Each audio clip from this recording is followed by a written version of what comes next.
This time, we're taking a satirical look at the quasi-fascistic film Starship Troopers. And along the way, we ask, how is Paul Verhoeven so comfortable with nudity?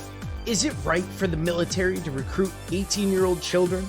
And have they thought about just leaving the bugs alone? We will answer these questions and more on this episode of Force Fed Sci-Fi.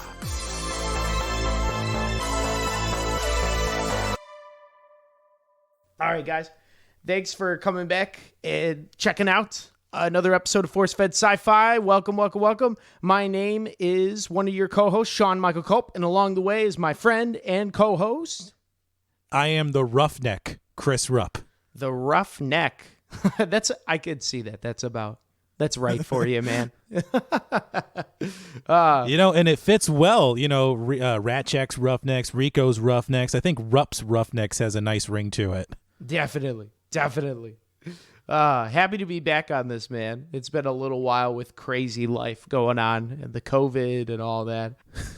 Yeah, we got giving people kind of a glimpse behind the curtains. I recently took on a second job to supplement my income, and just been super busy with that, and also taking care of my parents during all this. And I know you've had some pretty rough goings lately yourself as well.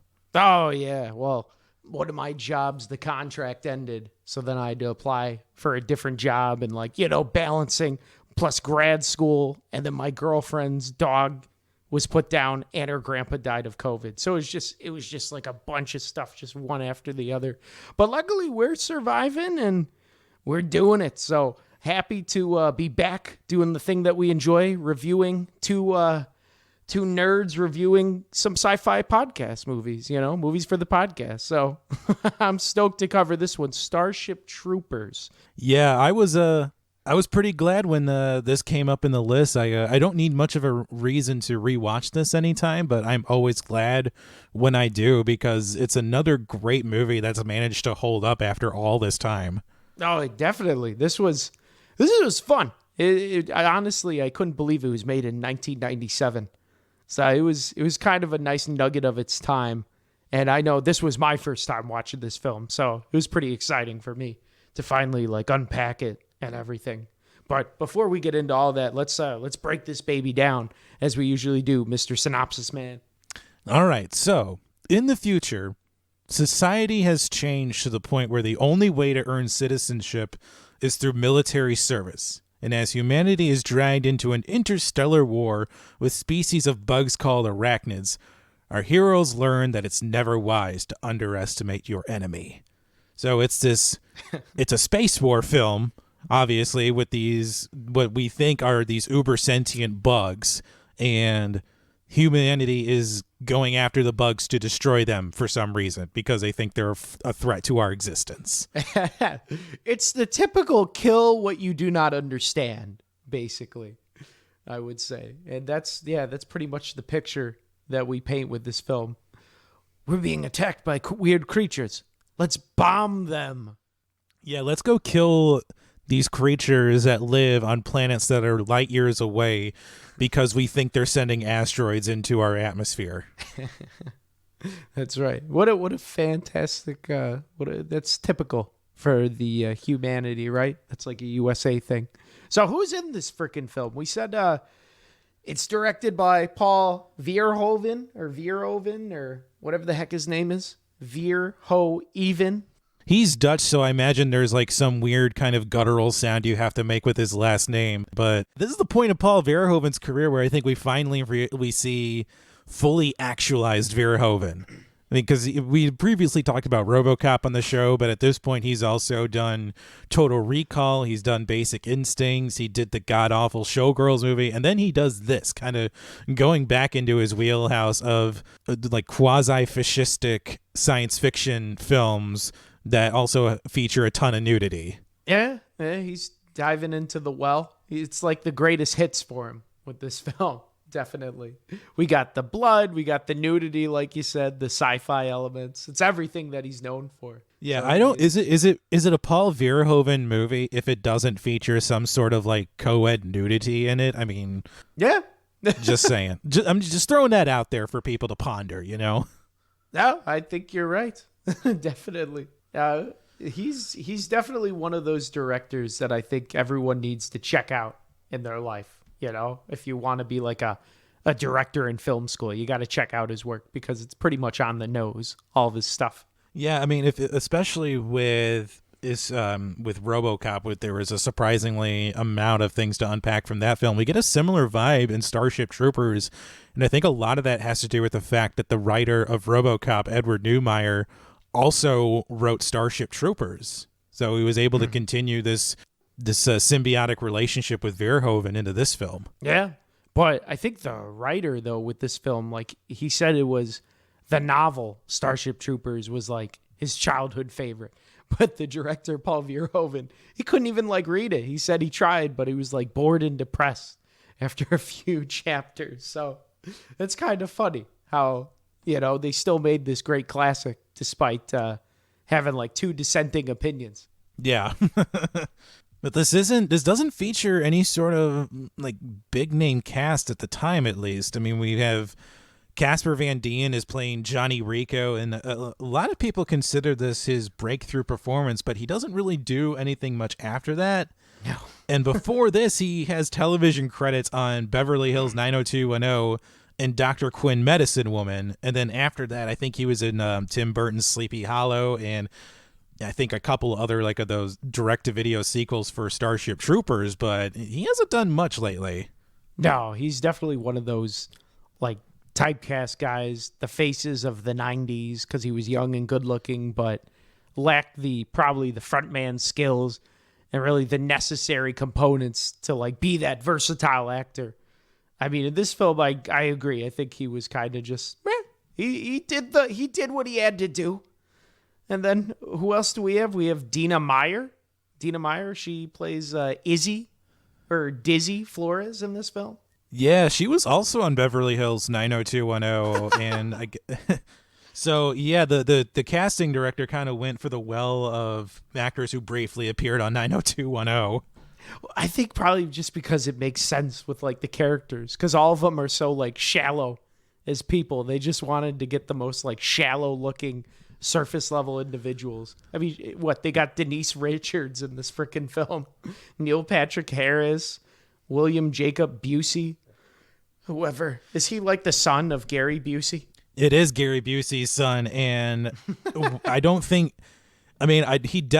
he inherited his father's insanity, but he definitely inherited his teeth. I mean, you could land jets on Jake Busey's teeth. They're so huge. They are. He's kind of like what his dad looked like before the crazy motorcycle accident that horribly turned him into a maniac. Yeah, I think also coupled with prescription drug overuse and alcohol abuse probably contributed to Gary Busey's mental state. Oh, man. But he is. Not to go on too big of a tangent about Gary Busey, but have you like watched any of his clips on YouTube? Like how he smells Oh, farts? Yeah. He's thoroughly insane. He is so crazy.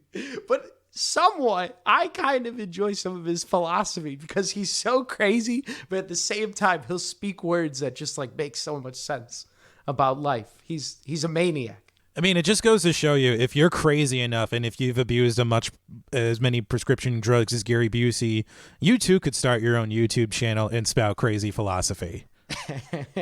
Heck yeah, man.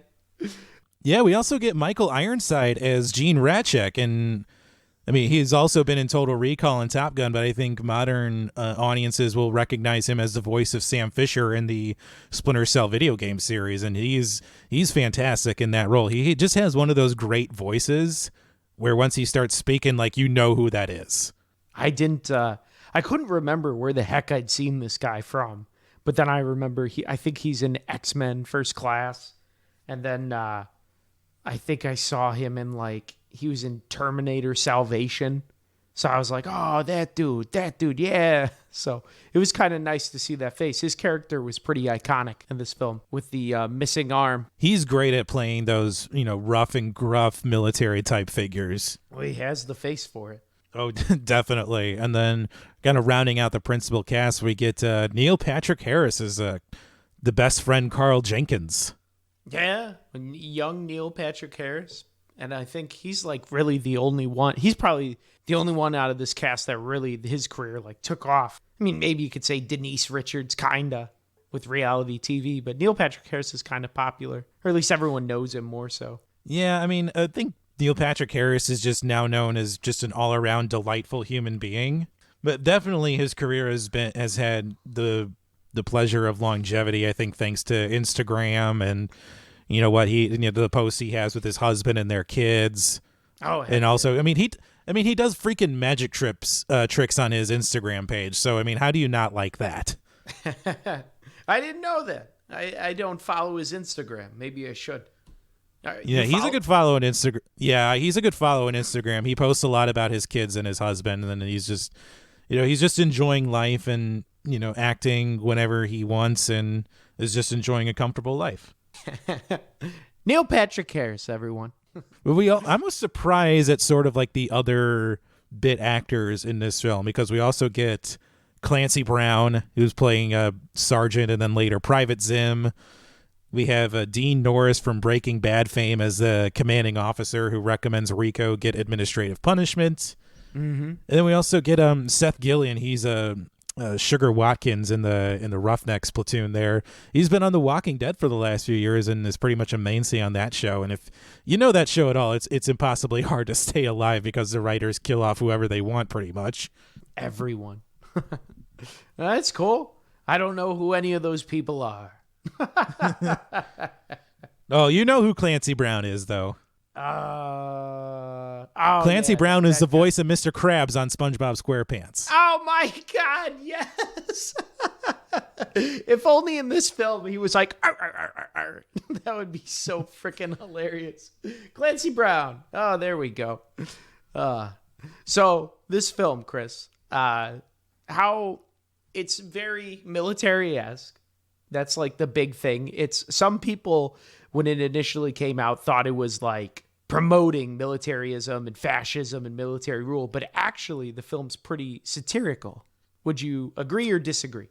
Oh, 100% agree with that. And it's pretty easy to dissect exactly like what is going on here. I mean, even the opening prologue is one giant propaganda film, and at the end of it we see all these troopers being killed by the bugs when we were led to believe, oh, the military is so mighty, they're going to crush the bugs, and in reality the bugs are just ripping people in half and just massacring them all. And I get how this can seem like just a vapid space war film filled with beautiful and sexy people. But if you really take a look at the world and how it's constructed, at least from the surface, we see that this is a deep dive into what a fully realized fascist society looks like. Yeah. They call what the people that join the military, they're called citizens, right? Yeah, the only way to obtain citizenship is through military service. Which is just so freaking hilarious to think about, right? You must serve in the military to be considered. Yeah, citizenship is not guaranteed. I mean, and this is the only way to obtain citizenship, at least from what I could see in the movie. I didn't see anything else like somebody bought their way. Like the only way to get it is to join the military and literally sacrifice limbs if you have to just to become a citizen. Yeah, everyone, all the recruiters were like missing an arm, legs or something, and they're all like, it was the best service of my life. And it just seemed like in the society there are either everyone joined the military and became a citizen, quote unquote citizen, or their families had to be like rich and wealthy, like Rico's family. They wanted him to go to like some rich school to like study so he could escape the war. It was just fascinating to see like the difference, in society and how like the rich people poo-pooed the military, but they were so small. Yeah, even Johnny's father's like, you're going to Harvard and that's it. And I'm just thinking like they must not send report cards home in this future. Right? Or Harvard's lost maybe he could buy his way in due to the money manipulation. Yeah, Mr. Rico is going to have to donate like a dormitory just for Johnny to get into Harvard. But right. We also see all this. Yeah, we see the soldiers that Johnny's with in boot. they all have different motivations for enlisting. Some of them say college. There's a woman who says she wants to be able to have babies. There's a couple that are just going straight for a military career. I think Jake Busey's character A says he wants to be a future sky marshal. And then you see like the farmer boy's like, I want to see the sights. Like, well, you're kind of in the wrong profession if that's what you want, man.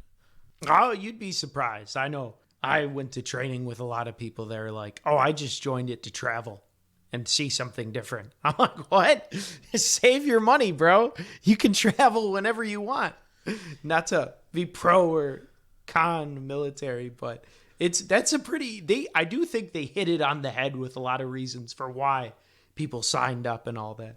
Yeah, I agree with that. I mean, I remember back in my high school days, there were always people talking about joining the military, and it wasn't until like my senior year where the reasons finally became clear that people wanted to do it. And I never understood the whole reason, like, oh, I want to see the world, because depending on which branch you join, you may only see like one part of the world. And when I graduated in high school, that part of the world was most likely going to be, Afghanistan, which is just sand and mountains. So yeah, I don't know how much exactly of that whole seeing the world aspect really worked out for anybody. Recruiters do a great job at lying to you. So they're fantastic salesmen. Oh God. But it's true. I mean, there's like Denise Richards wanted to be a captain or a pilot and all that. I mean, it was great. It was really seeing like all their reasons for doing it. And I think like Dizzy was like in love with Rico, right? She like even joined his squadron or his company in basic training, like infantry, to be with him. Yeah, they all have such weird reasons for wanting to join. It seems like Rico's only reason is to impress Carmen for some reason, and then Dizzy's reason for joining up is so she can follow around Rico. And it's just this weird love triangle that they develop for each other throughout the film that just doesn't make a whole lot of sense. It's so, I know, like Rico he's such a basic person. Like he only enjoys Carmen, Denise Richards, because she's hot, right? She's an attractive woman, but both of them have zero personality. And Denise Richards, Carmen, she's flirting with, who's the guy? Xander. So before they even join, there's like a football match between Rico and Xander, opposing teams, right? And so Carmen's flirting with Xander, like on the sideline, right in front of her boyfriend. And she ends up like being a pilot and trying a little love triangle with him. Like this woman could take or leave Rico any day. But I mean, they're just all so shallow shell people. That's why it's so great, because you like want to care, but at the same time, you don't really care. But we also see the physical cost of obtaining the citizenship. I mean, you mentioned you see the recruiters and the veterans who have missing limbs, and then this naivete that these troopers are just going to wander into battle and be victorious just because of the fact that they're humans. And then we see, what is it, like 80% of the recruits that Rico was with in Boot are all either killed in training or they're killed in that opening battle in Clendathu. Yeah, they all end up like dying early on. So the mortality rate is quite high to join the infantry. I would not want to be a part of that war, because you see everybody who listed off their reasons for joining up, as noble as they were, just get brutally killed. I mean, we see the woman who wanted to have babies get dragged off into a bug cave, presumably to just, be stabbed to death with those bug limbs. And then the guy who got into Harvard literally torn in half by the bugs. Yeah, it's pretty. I love how gruesome he makes their deaths. It's just so unceremonious. Verhoeven is just fantastic with that. But it's pretty. I think he does a great job at once they start surviving battles. Like once the Corps makes it through like 3 or 4 battles, you see them become quote unquote the old soldiers, and they're only 19 or 20, but because they've survived so long, they're the old guys. And that is something that's kind of real in the military. Like when you're 18, you join, but by the time you're 24, 25, 26, you're looked as like an older person because you've been in for 8-9 years. I liked how he painted that picture, because it is very real. Yeah, there's this weird kind of disparity amongst the troopers because we see they're all young, and it's really hard to kind of gauge who has more military service than the others. And I think that disparity isn't really shown until we see Rico and Ace and Dizzy kind of go with the Roughnecks, and they meet the other the veterans of the Roughnecks, kind of saying like, "Whoa, we've been all over, we've had these battles." But I never got like a sense of any sort of like real timeline in this film, because it seemed like Rico was in boot camp for all of like 2 weeks, and then they go to war, and apparently like Rico just rises through the ranks in a matter of what, like 3 days, goes from private to corporal to sergeant to lieutenant. Like, that does not happen. Oh, maybe. I mean, I don't know. I haven't researched too much on World War II-esque battles or World War One. I don't know if like people got ranks like that quick in the field. Maybe. But it did seem pretty funny. You were right, where they're just like, well, that guy's killed, so you're promoted.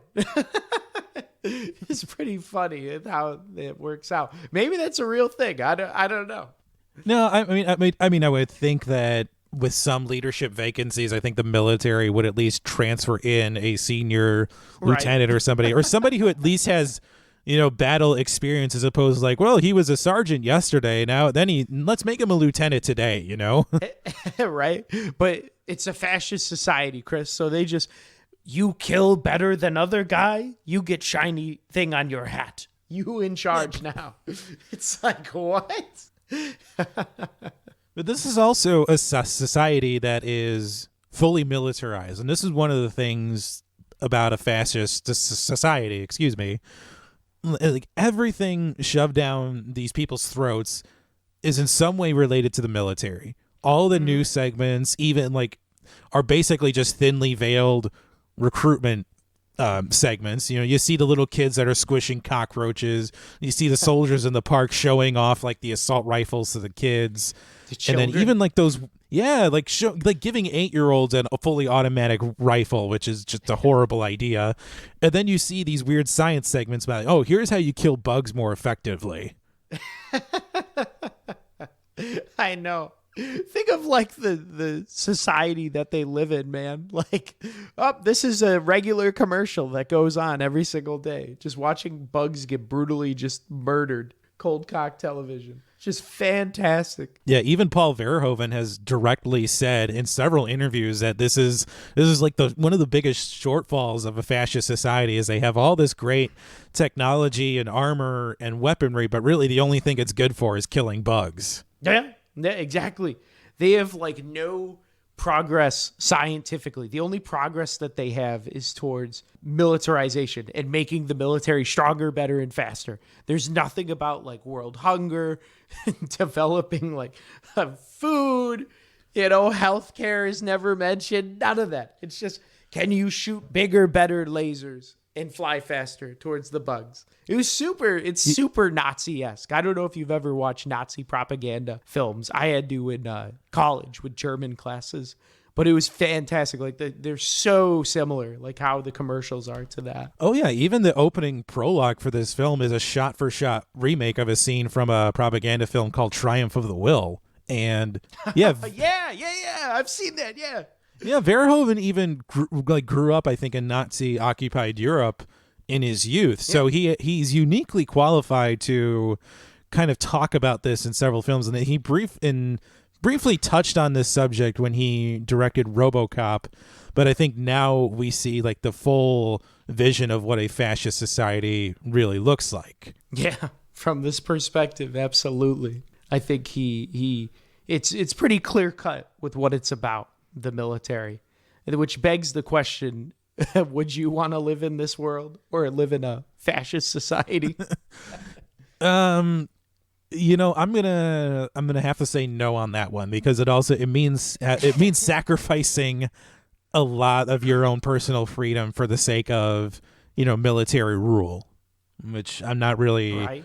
Yeah, I mean, there's a reason why our country is so great, is because we have so many freedoms that are given granted to us, but imagine if those were stripped away.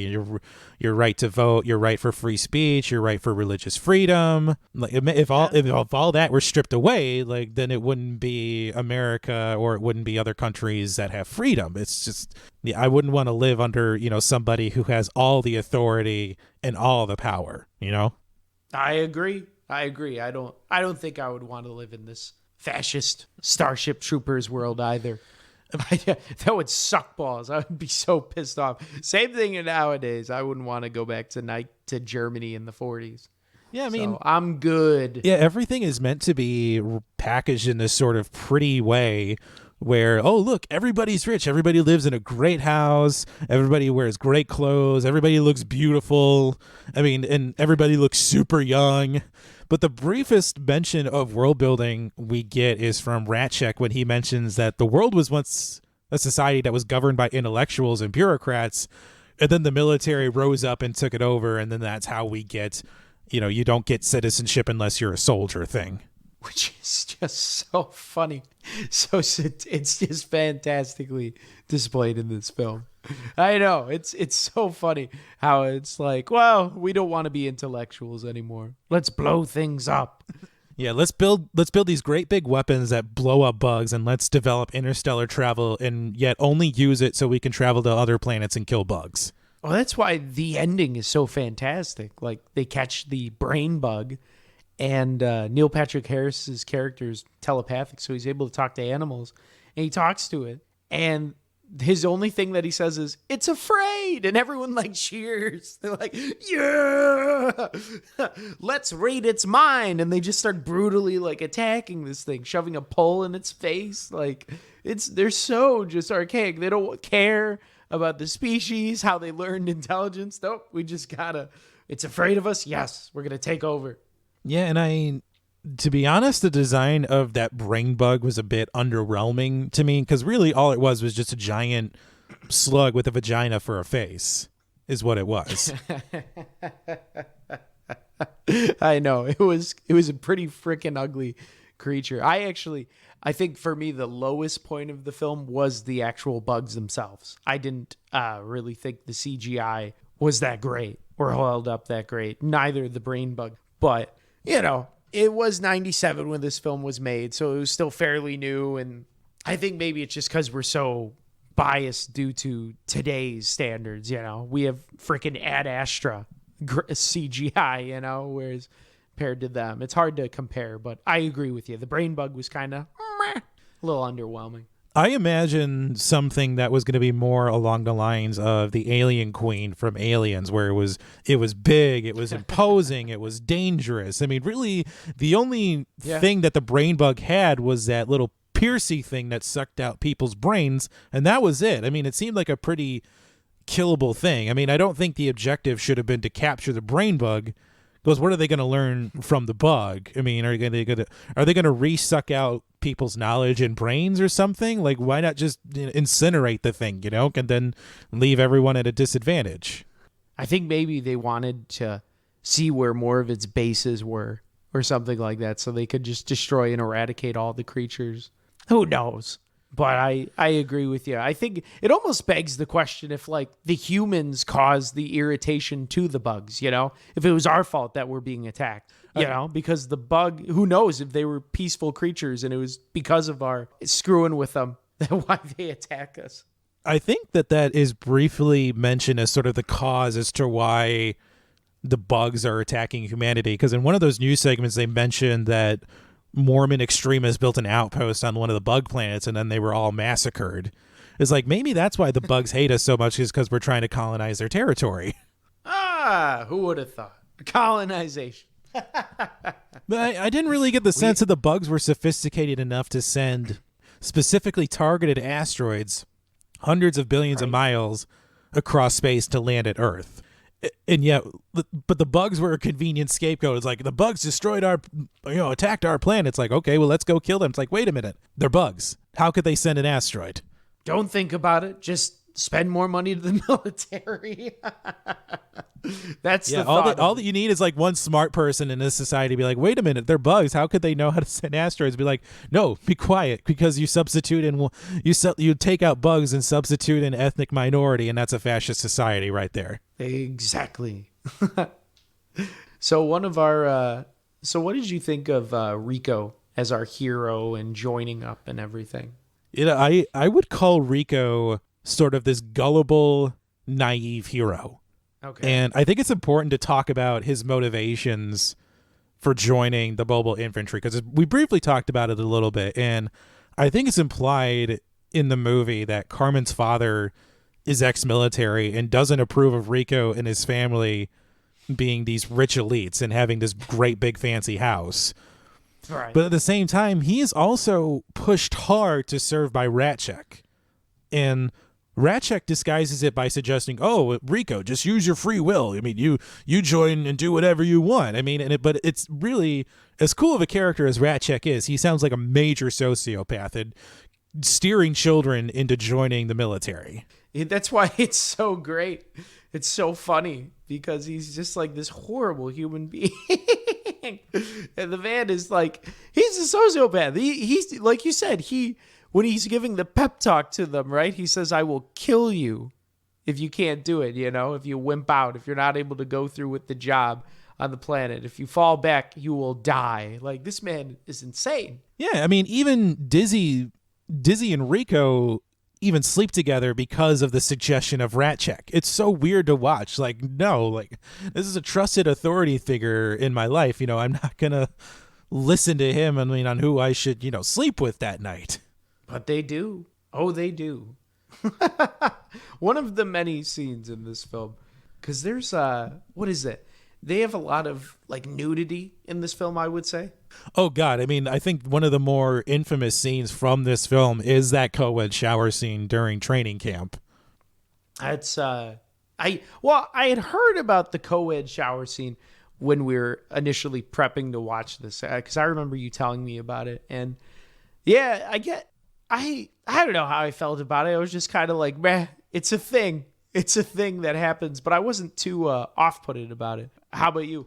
No, I mean, watching this when I was a bit younger is definitely like, whoa, wasn't expecting this. And now it's just like, well, fine, whatever. I mean, we've already seen these people in combat. We saw one of them get their arm broken already. We saw a few other of them get the crap kicked out of them by Sergeant Zim. Mm-hmm. So we've kind of already seen these people in a vulnerable state. And I don't know exactly if the nudity or just the vulnerability of all them being in the shower and listing off their reasons for joining is sort of necessary for their development. We're seeing them are in the process of being broken down, because that's the thing that they don't tell you about when you're going in for boot camp in the military is, like, your drill instructors are designed to like break down like your semblance of personality and individuality and get you to work together as a team, because there can't be any hot dogs or, lone wolves running around in a military unit. And I'm sure you can attest to that. Well, definitely. The military, it changed who I was completely. Before joining, I was very into fashion and everything. And then after joining, once they break you down, I had like so much of a psychological experience learning about just like wearing the uniform for 26 consecutive weeks, and that is who you are, your uniform. Everyone's the same. So but that's also like me going in as an adult. I just learned to like let go. If anything, I didn't crave my individuality anymore. I totally bought in by my drill instructors, fight the mission, infantry all the way. And, one team, one fight. That was definitely, for me, it was very easy. It wasn't too tough to be broken down. But I've noticed in my training, a lot of people like struggled with it, particularly younger people. Because when I was in basic, I was like 24. So we had like 17-year-olds that were just, we all had to wear like the same running shoes. I remember they just craved to wear like pink shoes. And I remember it was like our last 2 weeks of basic training, their parents could send them in like running shoes or whatever, or like black socks, so we didn't all have to wear white socks. And I remember so many people changed their socks and like pink shoes just because they're like, now I feel like myself. I'm like, what? What? a pair of shoes makes you you. It was just so fascinating just to like unpack that. Yeah, everybody's the same, and your story reminds me of a great Clint Eastwood movie called Heartbreak Ridge, where he's this grizzled old Marine drill instructor, and he's assigned to transform this group of misfits into a decent fighting unit. And his first day of training them, he's telling them, we all have to wear the same shirt when we're running. It's like, but we are. It's like, you're wearing the same shirt as me. And he tells his platoon to take their shirts off and, run half naked in the hot California sun. And it's such a fun, that one's such a fun movie to watch. That one kind of lies to people too and say, hey, look, the military's fun. And Starship Troopers kind of does the same thing at first with people. And you said earlier that the military definitely lies to people in terms of how it recruits young people. But you said you joined up when you were like in your early and mid 20s, and it's definitely, I would say it's definitely a shock for an 18 or 19-year-old coming in, and they're either not prepared for it at all, or they're underprepared for military life. Oh yeah, I would say most kids that join, they don't know what the hell they're getting into, or they're absolutely underprepared, or they have an idea because they like went into a military family. But I found that the kids that came from military families were actually the worst soldiers than the kids that came off the street and had no idea, no prior knowledge. But it's just, there's so many variables going through, because it was like, you would have a kid that was like homeless off the street that joined just to like get a job and live and like survive literally. And he would become the best soldier there was. But then you would also get someone with the same like low standard of living, and they would just reject everything military. It like my basic, they would just be assholes to everyone and cause everyone trouble. So it's so fascinating for how like people choose to be broken down if they want to, and how they use that, the tactics, I guess, scare, fear or punishment, pain, and to get people to buy into it. So I personally loved my basic training because it was fascinating being a psych major, just analyzing everyone. Yeah. But to get back to the shower scene with you before we move forward. I did find some tidbit knowledge on the shower scene. I guess the only way the actors were going to do the shower scene was if everyone shot it naked. Not just the actors, but Verhoeven and the camera crew and everyone, because the American actors felt like just so uncomfortable with nudity.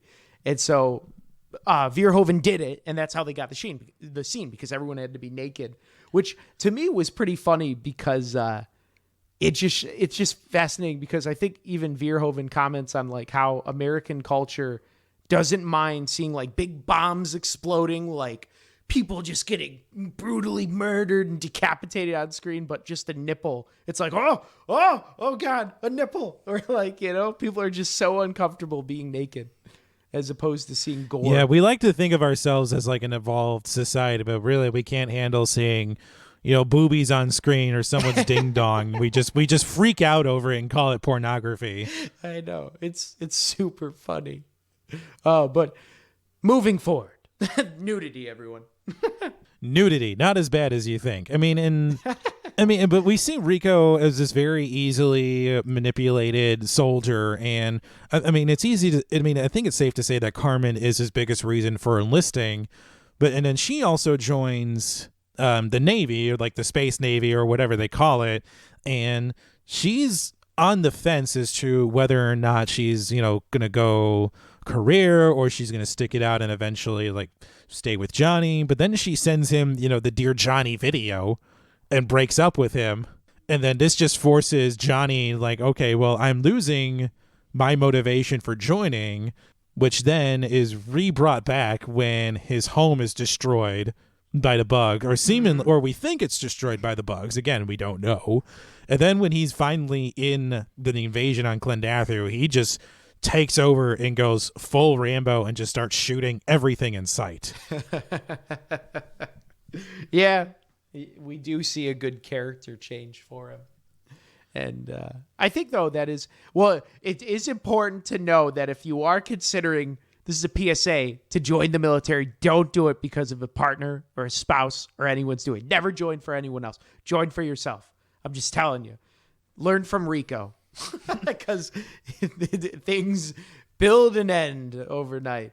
But I do agree. It's almost like he lost kind of, well, I mean, that would be tough to go home. Like your whole life is basically eviscerated literally, so he has nothing else to live for. Well, he very symbolically dies in that opening invasion, or at least it's assumed he's dead, and then he's literally put back apart in that I guess that incubator, Luke Skywalker type of tube there, where his wound is all sewn back together, and then we see this hard transition. Okay, Rico's back. This is Rico as he's supposed to be as a soldier, and we mentioned it briefly earlier, and then he has this meteoric rise through the ranks, which just seems impossible because he goes from a grunt to an officer in just a week's time.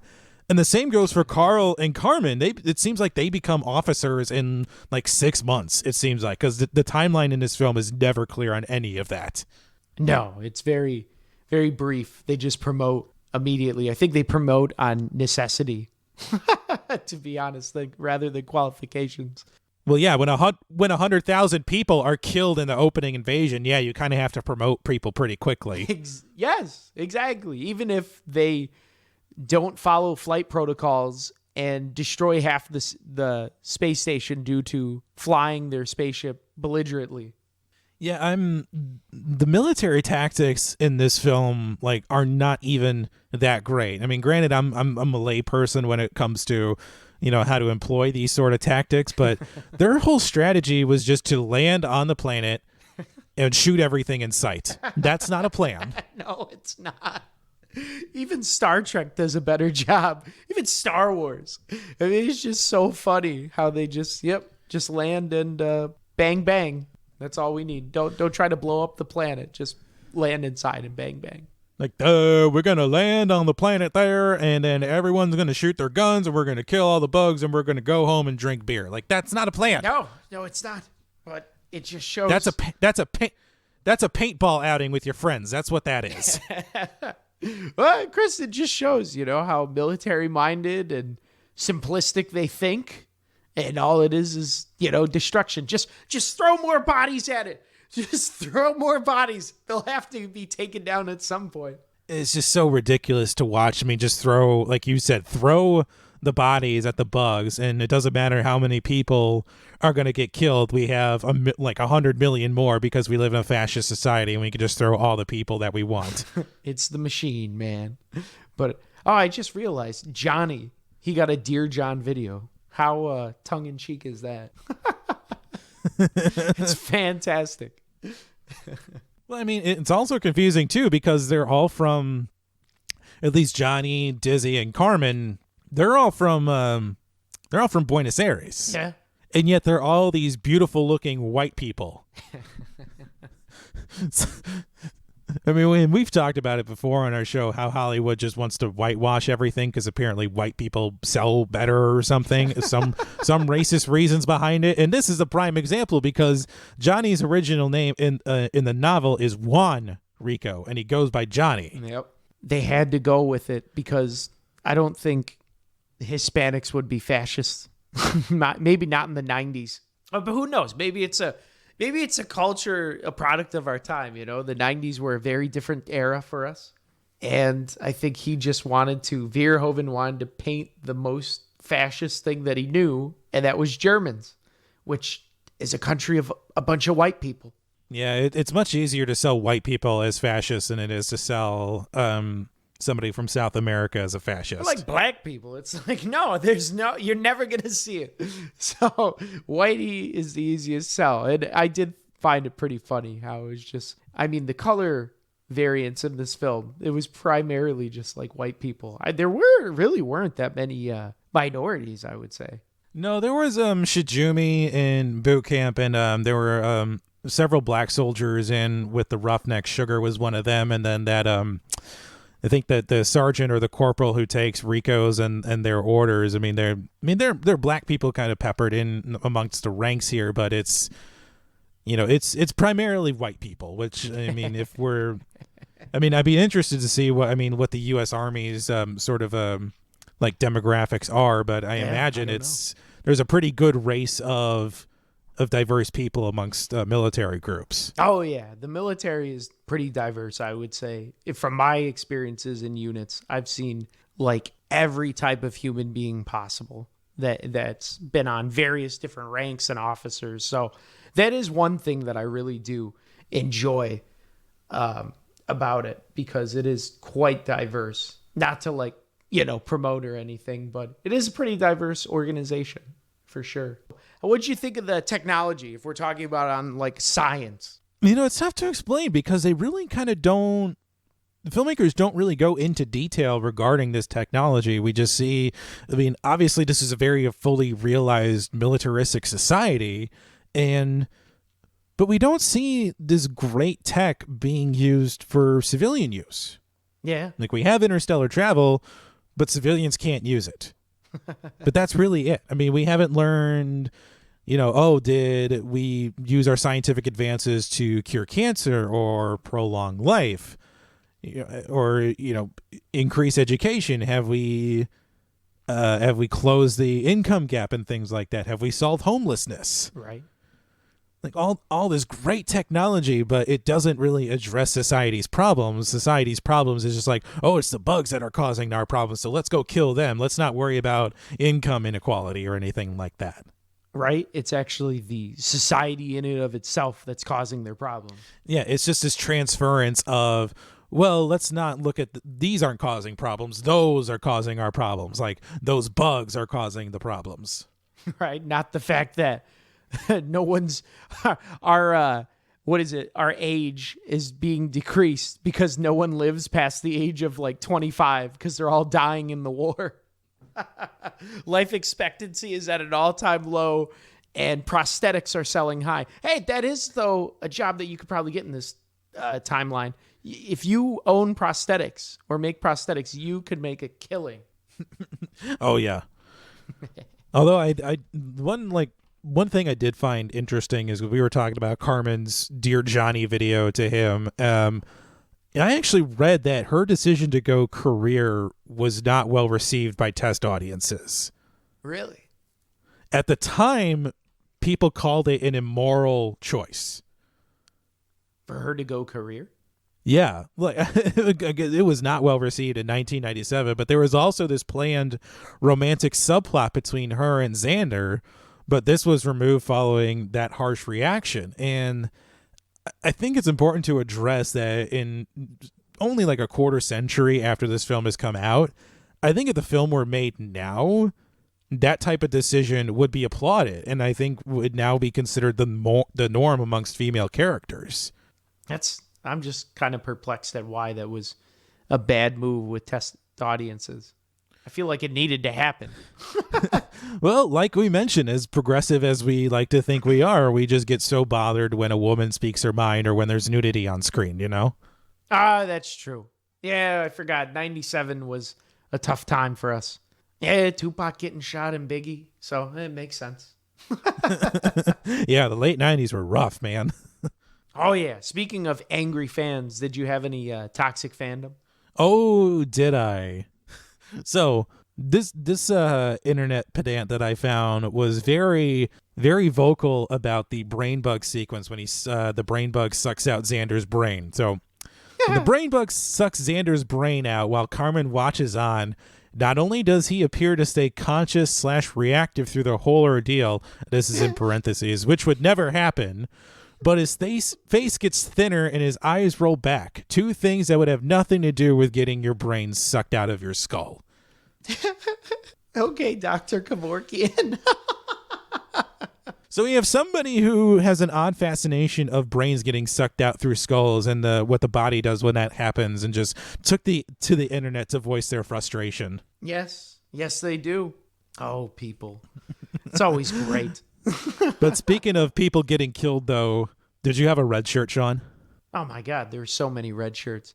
I think I know. Oh, there's just so many freaking red shirts. I don't know. I think the big one to me that was a red shirt was probably the cameraman at the beginning of the film. You know, you see this guy just reporting and then he's offed. I guess maybe it's supposed to show like how terrible the bugs are and vicious, but that was a big one for me of him dying. And then maybe Flores or Dizzy. I was kind of sad when Dizzy died, but I don't know why she died. It was kind of like perplexing to me. But I think those two were probably my red shirts. Well, I mean, like you said, there are definitely a lot to choose from in this movie, but I'm going to pick the officer who hid in the cooler when they're investigating the fort on Planet P. His name was General Owen, and I don't think his name is mentioned. I think just his rank is mentioned when he falls out of the cooler, but this superior officer bothers Ratchek so much that he is about to shoot him in the face just as this horde of bugs is going to come crashing in on the fort. And then as the battle is about to end, Rico shoots one of those flying bugs out of the air and it just crushes General Owen to death. It's like, what was the point of having this annoying person just emerge from the cooler and then just kill him 3 minutes later? I know. That was... Yes, I felt the same way when he died, actually, thinking about it. Because I thought, like, at first, like, when the people's brains were, like, sucked out or whatever, I thought that was, like, something internal. Like, it was kind of like alien style, you know, where, like, something was inside that springs out. So I thought the general, like, was infected. So he was just going to, like, turn into a bug or something. But when he just unceremoniously dies after being a coward, it's like, what? But speaking of things that are unceremonious or don't make sense, did you have a lens flare? A lens flare. Not that no, I don't think I had one that was, no, I don't think so. Because from the film, and also I watched it like almost a month ago, but nothing that I can recall other than maybe Carmen flying the ship around when she overrides the standard flight course for a more efficient route. Yeah, that would probably actually be my lens flare, because then she ends up like start flying all over like the inside of the spaceship, causing like damage and havoc to the crew. And it's just like, what? Why? Like, she's showing off, but I don't know. To me, maybe that was like showing her like character, how much she's grown, but it was just like kind of annoying because that wouldn't happen in, this military life. How about you? Well, I've got one, and all right. I don't mind when films kind of throw some tribute or homage to another film, but to me, Dizzy's funeral scene is among one of the worst things I've seen on screen. And her death itself is pretty gruesome, and it's really the only death in the film that we're forced to stew over. And when we really feel that death and that emptiness that follows, but that following scene is just so cringy in terms of the acting, and it's such a blatant ripoff of Star Trek: The Wrath of Khan that it's just ridiculous to watch. Yeah. I mean, I just feel like that Verhoeven watched The Wrath of Khan and is like, I need to have that in my movie. And it was just so ridiculous and so obvious where he got it from, though. Yeah. Didn't they like send her out in a torpedo or something? Yeah, I almost expected Rico to say her soul was the most, little whip quiver, and then go human. Just something like Shatner-esque that ended before he launches her out into space, into the eternal. It was just so ridiculous to watch. It is. Her death is ridiculous. She gets stabbed like 3 times. Brutally stabbed. I don't know how she didn't bleed out in seconds from those wounds. Hey, man, you have to have a great ending. Go out in style. Well, that's good. Yeah. I like that. Well, before we get to the ending, let's discuss the legacy of Starship Troopers. Okay. All right, so this film, while it's managed to retain a lot of success nowadays and cult success, this film cost $105 million to make. However, it only grossed $121 million at the box office that year. It's not. Yeah. Ew. That's not a lot. I mean, this didn't even crack the top 10 in worldwide gross that year, and I mean, in spite of the decent reviews, I'm not going to say great reviews because that's not what it got. Because it holds a 64% rating on Rotten Tomatoes and a 51 on Metacritic. So it's internet reviews, so take those for what you will. It's true. Was nominated for Best Visual Effects at the Academy Awards that year, but a little movie called Titanic pretty much won all of the awards that year. So yeah, they not going to win that one there. That's true. It, however, did win Best Costumes and Special Effects at the Saturn Awards that year. So, hey, it didn't go home empty-handed. Yeah. And the weird thing is that this film, this initial film from 1997, has spawned this whole direct-to-video franchise. There have been 4 sequels made since this film came out, but all of them have been released direct-to-video. And the most recent came in 2017, and I think a big deal was made about that one because Casper Van Dien returned to play Johnny Rico. Still haven't But heard these of are no better than like Sci-Fi Channel, like B or C movies. And I, as far as I'm concerned, they're not even worth watching because I don't even know what the sequels are about or who's even in them except for Van Dien. Yeah, they look pretty bad. Yeah. And this also spawned an animated series, and I do remember watching this animated series because I remember they would put it on Adult Swim at like 2 a.m. sometimes. Yeah, but it ended after 8 episodes, and it ended on a cliffhanger, so we didn't even get any sort of resolution to that show.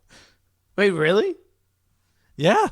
I could only find 8 episodes that were released, and I guess more were planned, but the show was just canceled after 8 episodes.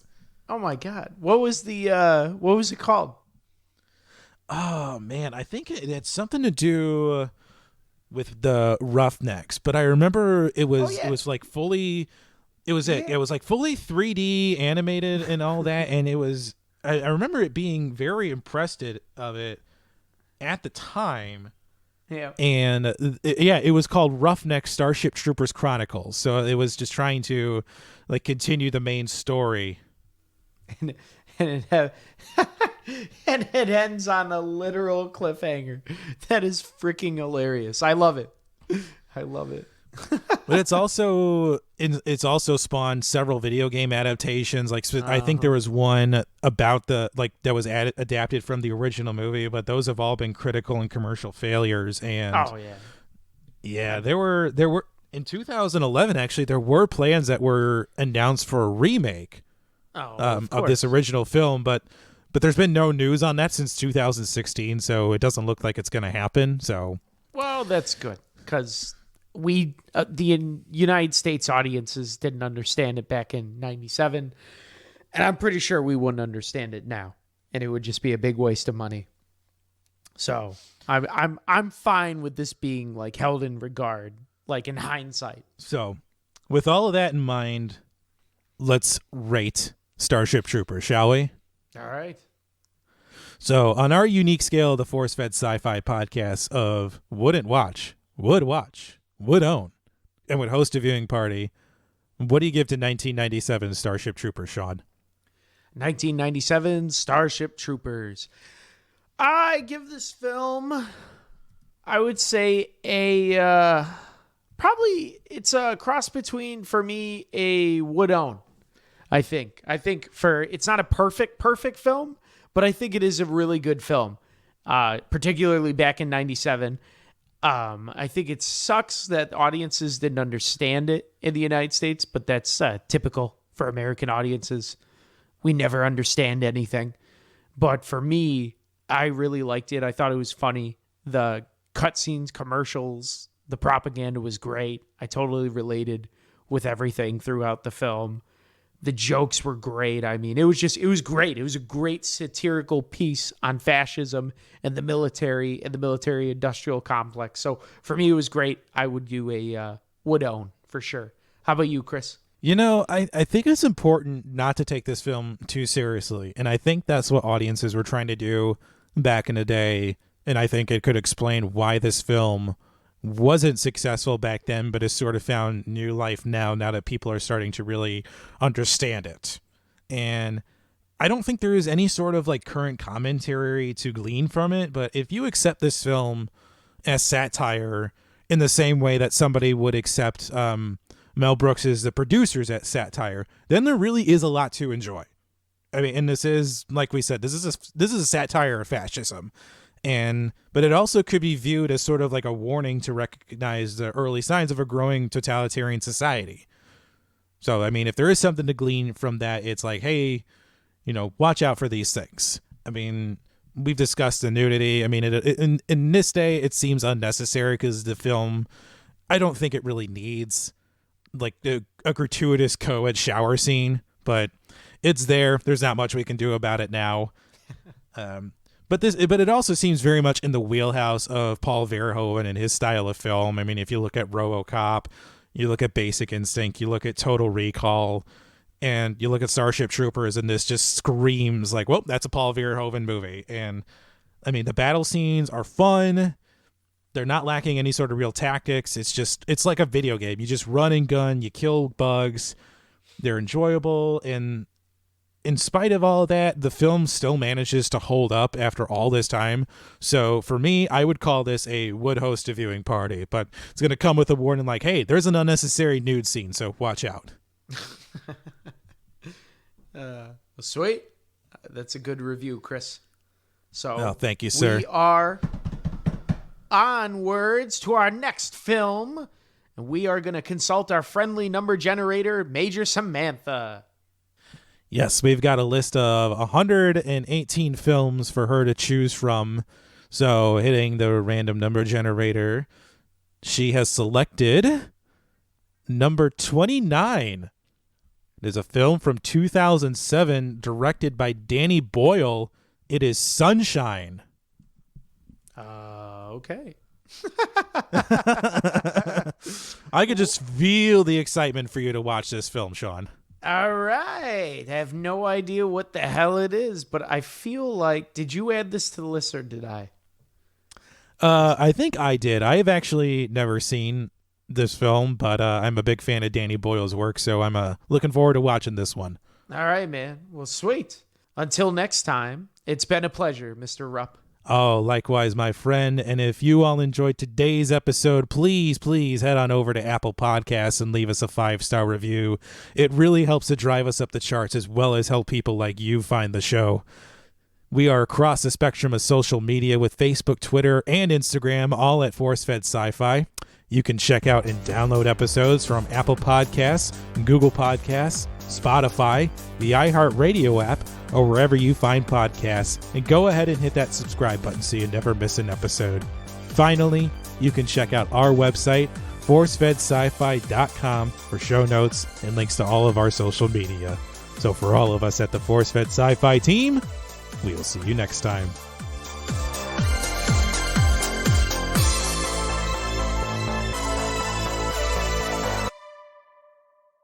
ForceFed Sci-Fi is written and hosted by Sean Culp and Chris Rupp. Website design, associate producer, and editing by Jeremy Keski. Artwork designed by Mike Berger. Theme music composed and performed by Custom Anthem.